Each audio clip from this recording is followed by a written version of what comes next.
సమగరి సగ సగమారిగమా పదాని దపమగ ఏ మాయ చేసావే. Episode 5 case వదిలేస్తున్నాను.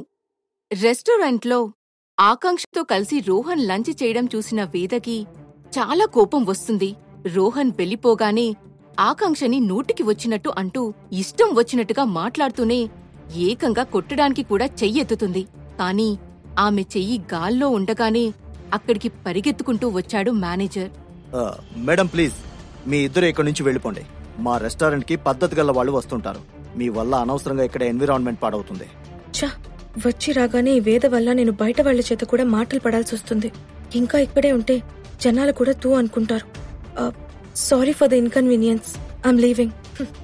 ఓ, నాతో పెట్టుకుంటే నాశనం అయ్యేది నువ్వే. రోహన్ ఈ వేదాకి మాత్రమే సొంతం. కాదో కూడదని దక్కించుకోవడానికి ట్రై చేస్తే నేనేం చేయడానికైనా వెనకాడ్ను. వేద కోపం ఆకాంక్ష జీవితంలో ఎలాంటి తుఫాను తీసుకుని వస్తుందో కాలమే నిర్ణయిస్తుంది. ఇంటికి వెళ్లిన తర్వాత కూడా ఆ రోజంతా ఆకాంక్ష గురించి వేద ఆలోచిస్తూనే ఉంది. రోహన్ తనకి దూరమైపోతాడేమో అన్న ఆలోచనలు వస్తుంటే వేద ప్రశాంతంగా ఉండలేకపోతుంది. మరుసటి రోజు రోహన్ వెళ్ళిపోగానే వేద అతడ్ని ఫాలో అవుదామనుకుంది. మళ్ళీ ఆ విషయం రోహన్కి తెలిస్తే ప్రాబ్లం అవుతుందని ఆగిపోయింది. గత 5 ఏళ్లలో నేను రోహన్ కి దగ్గరగా ఉన్నా సరే తన మనసుకి మాత్రం దగ్గర కాలేకపోయాను. ఇప్పుడు ఆకాంక్ష వైజాగ్ కి తిరిగి రావడం నా మనసుకి కరెక్ట్ అనిపించడం లేదు. ఏం చేసైనా సరే వాళ్ళిద్దరినీ దూరంగా ఉంచాలి. దానికోసం అత్తయ్యే కరెక్ట్. ఆవిడ మాత్రమే ఆయన్ని కంట్రోల్లో పెట్టగలదు. ఏమైందే పిల్ల, ఎందుకట్టా ఉన్నావు? ఆడితో గొడవేసుకున్నావా ఏంటి? ఇలా కాకపోతే ఇంకెలా ఉండనత్తయ్య. ఎప్పుడైతే ఆయన ఆకాంక్షతో పాటు చూశానో అప్పటినుంచి ఒక్క క్షణం కూడా ప్రశాంతంగా కూర్చోలేకపోయాను. మీరు నమ్మినా నమ్మకపోయినా ఆ రాక్షసి నా రోహన్ని నా నుంచి లాగేసుకోవడానికే వచ్చింది. నాకు రోహన్ని కోల్పోవడం ఇష్టం లేదత్తయ్య. పిచ్చిదానా, ఎందుకే గట్ల భయపడుతున్నావు? నీ నుంచండి ఎవ్వరూ దూరం చేయలేరు. ఈ ఇంటి కోడలివి, నా కొడుక్కి పెండ్లానివి నువ్వు మాత్రమే. నేను ఆకాంక్షని మళ్ళీ నా ఇంట్లో అడుగు కూడా పెట్టనివ్వను. మీరు చెప్తున్నారు కాబట్టి ఓకే అత్తయ్య. కావాల్సింది దక్కించుకోవడానికి చుట్టూ ఉన్న వ్యక్తులని సరైన సమయంలో ఎలా వాడుకోవాలో వేదకి బాగా తెలుసు. ఈ విషయంలో తను మాస్టర్ క్వీన్ అనే చెప్పాలి. నేను హ్యాండిల్ చేయలేననుకున్న టైంలో ఈ ముసల్దాన్ని వదిలేస్తే సెట్. ఆకాంక్ష, నువ్వు నా మీద ఎప్పటికీ గెలవలేవు. మరోవైపు లా ఫామ్లో భార్గవికి కేస్ గురించి ఎక్స్ప్లెయిన్ చేస్తుంది ఆకాంక్ష. ఆమె గత 4 గంటలుగా ఒక కేస్ కోసం రకరకాల బుక్స్ నుంచి రిఫరెన్సెస్ వెతుకుతూ ఉంది. కొద్దిసేపటి తర్వాత ఆకాంక్షకి ఒక రిఫరెన్స్ కనిపించడంతో అది భార్గవికి చూపించింది. ఈ కేస్ స్టడీ చే భార్గవి. దీని రిఫరెన్స్ మన కేసుకి బాగా మ్యాచ్ అవుతుంది. ఓకే మేడం, నేను చదివి పాయింట్స్ నోట్ చేసి మీకిస్తాను. ఈ రోహన్ గారికి సంబంధించిన కేసెస్ అన్ని చాలా టఫ్ గా ఉన్నాయి. అసలు ఆయన లాంటి షార్ప్ బిజినెస్ మ్యాన్ ఇలా ఫ్రాడ్ కి ఎలా గురయ్యాడో నాకేం అర్థం కావడం లేదు. మేబీ 5 ఏళ్లలో తన బిజినెస్ మీద కాకుండా వేరే వాటి మీద ఎక్కువ కాన్సన్ట్రేట్ చేశాడేమో, అందుకే ఇలా జరుగుంటుంది. లేకపోతే ఇన్ని కేసెస్ ఎందుకుంటాయి? దుబాయ్ కేసు హెడ్ఏక్ అనుకుంటే ఈ కేసు ఇంకా దారుణం, తలా తోకాలేదు. మేడం, అదంతా పక్కన పెట్టి ఒకసారి ఈ రిఫరెన్స్ చూడండి. ఈ కేసుకి కొన్ని పాయింట్స్ సిమిలర్ గా ఉన్నాయి. మనం దీన్ని యూజ్ చేసుకోవచ్చేమో. ఆకాంక్ష రిఫరెన్స్ తీసుకుని చూశాక ఎవిడెన్స్ గురించి గుర్తు రావడంతో భార్గవిని అడిగి త్రిలోక శాస్త్రి ఇచ్చిన అకౌంట్ ట్రాన్సాక్షన్ ఫైల్ తెప్పించుకొని అది కూడా చూడ్డం స్టార్ట్ చేసింది. మేడం, ఏమైంది? ఏమైనా ప్రాబ్లం ఉందా? ఈ కేసుకి సొల్యూషన్ కోసం ఎందుకింత టైం పడుతుంది? అది నేను నీకు తర్వాత ఎక్స్ప్లెయిన్ చేస్తాను. కానీ ఈ ఫైల్లో ఒక అకౌంట్ నంబర్ ఉంది. దానికి ఒకేసారి పెద్ద మొత్తంలో అమౌంట్ ట్రాన్స్ఫర్ అయింది చూడు. మేడం, ఇందులో కొత్త విషయం ఏముంది? పెద్ద పెద్ద కంపెనీస్ లో అలా జరుగుతూ ఉంటుంది కదా. కంపెనీలో అలా జరుగుతూ ఉంటుందన్నమాట వాస్తవమే భార్గవి. కానీ ఇలాంటి ట్రాన్సాక్షన్స్ మాత్రం చాలా తక్కువ జరుగుతాయి. కంపెనీ అకౌంట్ లోంచి 100 కోట్లు ట్రాన్స్ఫర్ అయ్యాయి. నేను చెప్పేది నీకు అర్థం?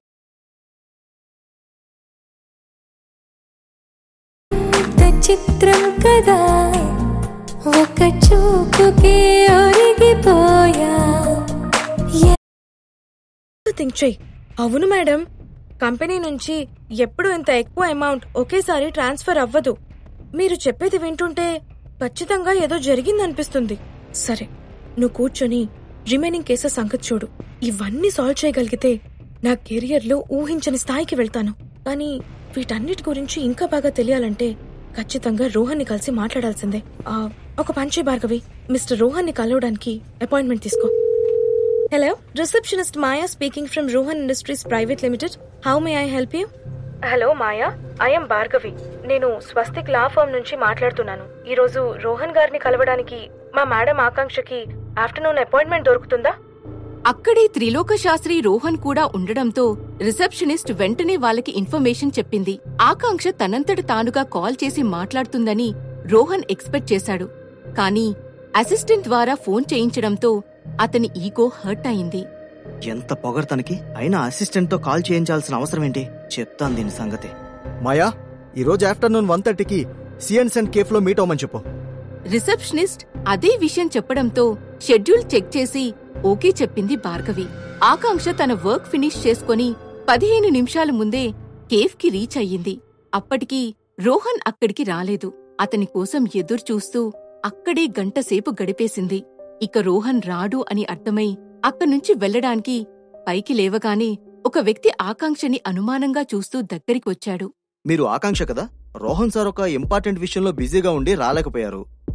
కేస్ ఫైల్ మీరు నాకు ఇవ్వండి. సార్ మీ డౌట్స్ ఏంటో చూసి కాల్లోనే ఆన్సర్ చేస్తానని చెప్పమన్నారు. ఓ ఓకే, బట్ మీరెవరో కూడా నాకు తెలీదు. నేను ఈ కేసు విషయంలో ఎవరిని నమ్మాలనుకోవడం లేదు.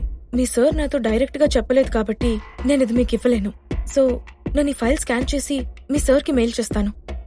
రోహన్ కావాలని ఇలా చేశాడనిపించి ఈ విషయం గురించి ముఖాముఖి మాట్లాడాలని డిసైడ్ అయ్యింది ఆకాంక్ష.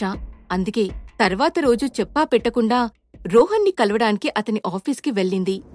ఆ టైంలో రోహన్ శాస్త్రితో ఒక ఇంపార్టెంట్ మీటింగ్లో ఉన్నాడు. రిసెప్షనిస్ట్ ఆకాంక్షను ఆపడానికి చాలా ప్రయత్నించింది. కానీ కోపంగా ఉన్న ఆకాంక్ష ఎవ్వరి మాట వినకుండా డైరెక్ట్ గా క్యాబిన్లోకి ఎంటర్ అయిపోయింది. చూడండి మిస్టర్ రోహన్, నేను ఈ ఫైల్లో కలెక్ట్ చేసిన మొత్తం ఎవిడెన్సెస్ పెట్టాను. మీరు ఒకసారి దీన్ని చూస్తే బాగుంటుంది. ఆకాంక్ష, వాట్ ఈస్ దిస్ బిహేవియర్? నేను డిస్కషన్ లో ఉన్నాను, తర్వాత మాట్లాడతాను, బయటికి వెళ్ళు. ఒక లాయర్ గా కేస్ గురించి మీకు అన్నీ చెప్పడం నా బాధ్యత. సో నేను మీకు అన్నీ ఎక్స్ప్లెయిన్ చేశాక వెళ్తాను. మళ్ళీ మీరు నేను వర్క్ చేయడం లేదు అనుకుంటారు కదా. నేను చెప్తుంటే అర్థం కదా? తెలుసుకోవాలనుకుంటే నేనే అడుగుతాను కదా. పెద్ద లాయర్ అని ఫోజులు కొడుతున్నావు కదా. మరి ఒకరి క్యాబిన్ లోకి ఎంటర్ అయ్యే ముందు పర్మిషన్ తీసుకోవాలన్న మినిమం కామన్ సెన్స్ కూడా లేదా నీకు? నాకు కామన్ సెన్స్ బాగానే ఉంది. నా వర్క్ ఏంటో కూడా నాకు బాగానే తెలుసు.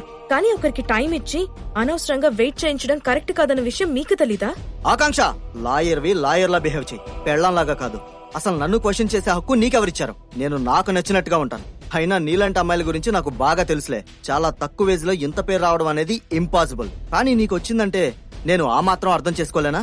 నీకు ఆ ఇంద్రజిత్ ఎంత హెల్ప్ చేస్తున్నాడో, ఎలా హెల్ప్ చేస్తున్నాడో, నువ్వు వాడికి ఏం చేస్తున్నావో అన్నీ అర్థమవుతున్నాయిలే.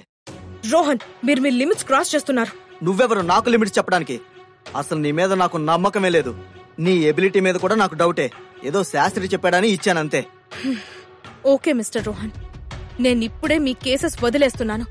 మీరు మరొక టాలెంటెడ్ లాయర్ని వెతుక్కోండి. అండ్ ఇంకొకటి, నేను ఎంత టైం అయితే ఈ కేసెస్ కోసం స్పెండ్ చేశానో దానికి తగ్గ బిల్ మీకు మెయిల్ చేసేస్తాను. అది క్లియర్ చేసేయండి. అప్పటిదాకా అక్కడే ఉండి బొమ్మలాగా నిలబడిపోయిన శాస్త్రి డోర్ క్లోజ్ అయిన సౌండ్కి ఈ లోకంలోకి వచ్చి ఆకాంక్ష వెళ్లిపోయింది అని వెంటనే బయటికి పరిగెత్తాడు. ఆకాంక్ష, ఆగు.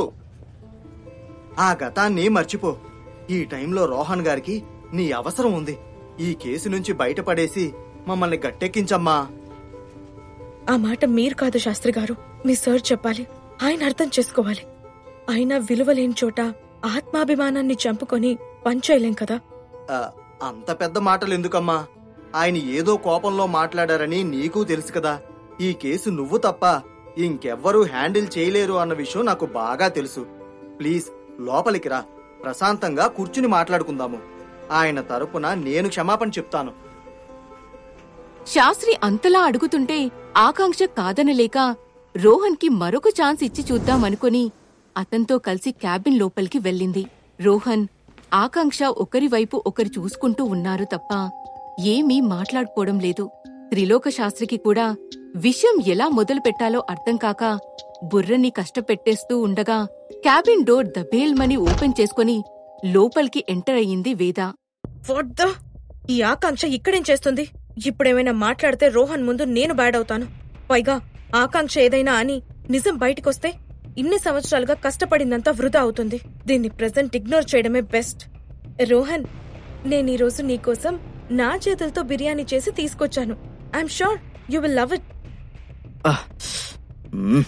ఎన్నిసార్లు చెప్పినా కూడా ఈ వేద మళ్ళీ చెప్పా పెట్టకుండా లోపలికి వచ్చేస్తుంది. కానీ ఇప్పుడు ఆకాంక్ష ముందు ఏమీ అనలేను. ఛా, ఏదైనా అంటే ఆకాంక్షకి మేమిద్దరం సరిగ్గా లేమని అర్థమైపోతుంది. ఇప్పుడు యాక్ట్ చేయడం తప్పేలా లేదు. ఏంటి, నా కోసం నువ్వు బిర్యానీ చేసావా? వావ్, థ్యాంక్స్ వేద. నువ్వు చేసావంటే ఖచ్చితంగా టేస్ట్ చేయాల్సిందే. వేద తను క్లోజ్గా ఉంటున్నట్టు ఆకాంక్షకి చూపించాలని, ఆమెకి జెలసీ ఫీలింగ్ కలిగించాలని రోహన్ ఆరాటపడుతున్నాడు.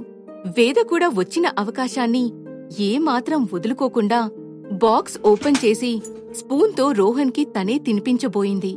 ఆకాంక్ష ఫేస్లో ఎలాంటి ఎక్స్ప్రెషన్స్ కనపడనివ్వకుండా వాళ్ళ వైపే చూస్తూ ఉంది. వేద వల్ల ఆకాంక్ష రోహన్ మధ్య దూరం మరింత పెరగనుందా? ఆకాంక్ష ఎవరితో పారిపోయిందని రోహన్ అనుకుంటున్నాడు? ఆకాంక్ష నిజంగానే కేసు వదిలేస్తుందా? మళ్ళీ వాళ్ళిద్దరూ దూరం అవ్వాల్సిందేనా? ఇలాంటి ఆసక్తికరమైన కథనంతో ఊహించని మలుపులతో సాగే ఏం మాయ చేశావే షో వినండి, ఓన్లీ ఆన్ పాకెట్ ఎఫ్ఎం.